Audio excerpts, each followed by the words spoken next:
So back in 2011, the Green Lantern movie was not very well received, which led the Green Lantern to laying dormant for 15 years. With only Green Lantern cameos in the DC Extended Universe, now here we are with the DCU under James Gunn, and the very first Green Lantern project under that is the TV series Lanterns, which was originally pitched as kind of Green Lantern meets True Detective. The trailer has dropped and we've kind of seen the reality of what this is, and the response to it has been generally very mixed. Some folks have been liking what the show is going for, others who are mainly Green Lantern fans have been incredibly disappointed by the fact that the show isn't really, from this teaser trailer anyway, tapping into the more cosmic elements of the Green Lantern, nor do we ever see any of the Green Lanterns suiting up. Before diving into my own opinions, I do just want to say, I think the backlash is actually perfectly fair. If you're a Green Lantern fan who's waited 15 years for a new Green Lantern project, getting this teaser trailer and seeing that kind of the Green Lantern elements are kind of buried behind the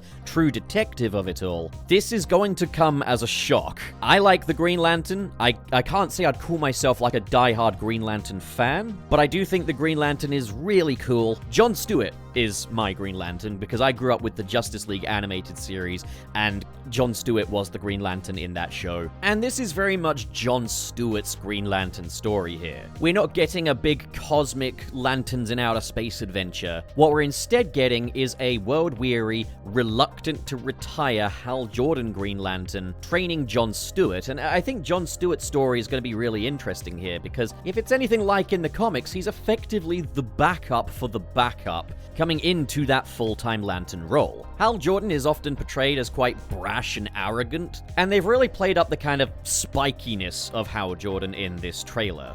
This is my job. As long as I'm alive, that ain't changing. So while there is a lot of kind of like, where is all the Green Lantern stuff in this trailer, it's very much there, bubbling at kind of a thematic level. Director of the show, James Hawes, mentioned that the show does have intergalactic elements, stating that it won't disappoint the classic fans, and we get to meet the characters in quite a rooted way before it takes you intergalactic. And that also kind of fits in with the theme of this trailer already, in that John Stewart is pretty impatient to get that Green Lantern ring on him. We've been training for what, 2 months?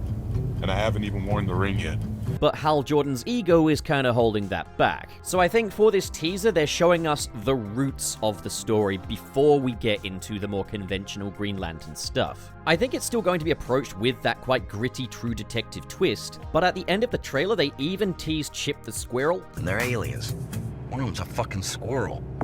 So they're not going to be shying away from the Lantern cosmic aspects in the long run. It's just currently juxtaposed with this very grounded, gritty detective story about Hal and John investigating horrors in a small town. Start at the ground level, build up. I can see the appeal in that approach. It's more of a slow burn. And as long as we get to that stage of, seeing the Lanterns fully suited up, as long as we get to see them go to space and meet the other members of the Lantern Corps, then I'm happy. It could just mean that all of that Green Lantern cosmic goodness is elevated by a story that develops the characters on Earth first. I can genuinely see the merit in that slow burn approach. But I do want to be clear, I was incredibly disappointed when I first saw the teaser trailer because, yeah, it's Green Lantern. You do want to see that stuff, and if it is going to be in the show, which the director has mentioned that it will be, then, it's kind of like bizarre to withhold it from the teaser trailer when that's kind of what people want from the Green Lantern. I can't blame people for thinking this looks a little ashamed of its source material because on the onset,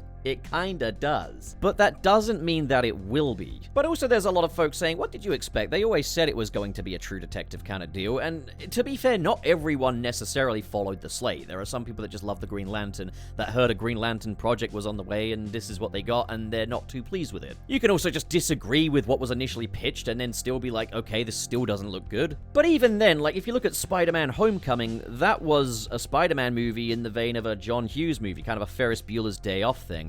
That didn't stop us from getting to see Spider-Man in the teaser trailer. We do see the lantern itself and the ring. We don't see any constructs being created, but we do get a glimpse of the powers in action, and I'm hoping that they are just holding a lot back here. I'm not expecting this to be this big swashbuckling Green Lantern adventure, but I hope we will see the suits in play, and I hope we will see the powers in play at some stage. I'm kind of mixed because I really like the idea of what this is doing, and I don't like the idea of, like, filmmakers being being purely beholden to fan expectation. I think we've seen kind of the limits of that. And one point I'll definitely push back against is people saying this looks like slop. No, it doesn't look even remotely like slop. You could take issue with it and, like, still acknowledge that it isn't slop. You do get a glimpse at the Green Lantern suit, and once again, the DCU seems to be the master of fucking awful suit reveals. There were the rumors that the Green Lantern costume in this show, at least Hal Jordan's costume anyway, would be more of a medieval armor kind of deal. And that appears to be the case here, as we get a glimpse at the suit, but I must admit this might be one of the worst suit reveals I've ever seen. Clearly, they're not going for the more modern mainstream thing of the Green Lantern suits being a light-based construct. And this isn't necessarily comic inaccurate. In the early Silver Age, the suits were just physical outfits. And yeah, if you've seen Superman, Guy Gardner's suit in that movie was a physical outfit as well. My issue with this as the suit reveal, though, was that it looked like a put-together cosplay. I hate when people say that superhero film suits look like cheap cosplay, because cheap cosplayers often exercise enough ingenuity to make their costumes look incredible and film-worthy. Like, what does that even mean? But this looks more like the kind of thing you'd buy from a cosplay website. Like, the original design of this was meant to be more like a metal armor, and here you've got kind of like painted EVA foam and pleather. It just looks incredibly low quality. Also, I get that, like, the Green Lantern Corps are effectively space soldiers, right? But, like, did it have to be, like, Earth camo colored? It's khaki.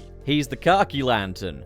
Okay, now that I've got my concerns about the costume out of the way, though, I'm not even going to go down the cope route of saying maybe it'll be more green when it's powered up. I'm going to go down the route of, I think this costume has been designed to reflect Hal Jordan's personality a lot more, and that when John Stewart gets his costume, that's going to be more that classic Green Lantern look, with a nice sort of emerald green to it. If Hal's costume reflects that he's more soldier than superhero, maybe John's costume will reflect that he's more superhero than soldier. And I tell you what, in a day and age where superhero film costumes always try to modernize the old school design, it is kind of cool to see one take it kind of back in time. And maybe it won't look so bad on him. Maybe. I don't know. You want the Green Lantern uniform to be something that evokes hope, and to me this doesn't, but I don't think that's going to be Hal's purpose. I think that's going to be John's. And I can also appreciate that Hal Jordan fans might be a little disappointed by the fact that they seem to be skipping Hal's adventures. But at the same time, there's no saying we can't get movies that take place in the past in the DCU. I think James Gunn has even mentioned that these movies aren't necessarily going to be in timeline order. So what we're seeing here could just be the origin story of John Stewart that will gradually slow burn build up to more conventional Green Lantern adventures. Sign me up as cautiously optimistic. I won't lie, I was very disappointed when I first saw this trailer. I really just wanted one shot of them fully suited up by the end of it. Even if it was just Hal and then we would, build up to John Stewart as the big reveal. I think that would have probably mitigated a lot of the backlash here. But what are your thoughts? How are you feeling about lanterns? It certainly looks unique, but I definitely don't think it looks bad. The video's over. Now, where would I be without the generosity of my trusty patrons? We're going to start with a shout out for the patrons in the $10 and above tiers. We have Just Another Evil Robot Clone Seeking Revenge, Xander Wolf, Ghostly Phantom, Twilord, KB, Sad Goku, Dare Denny, Kale Bennett. If I had more space, I'd explain that. It's taken me way too long to update this. And Mr. SP, Sirius the Skeptic, and Biotin.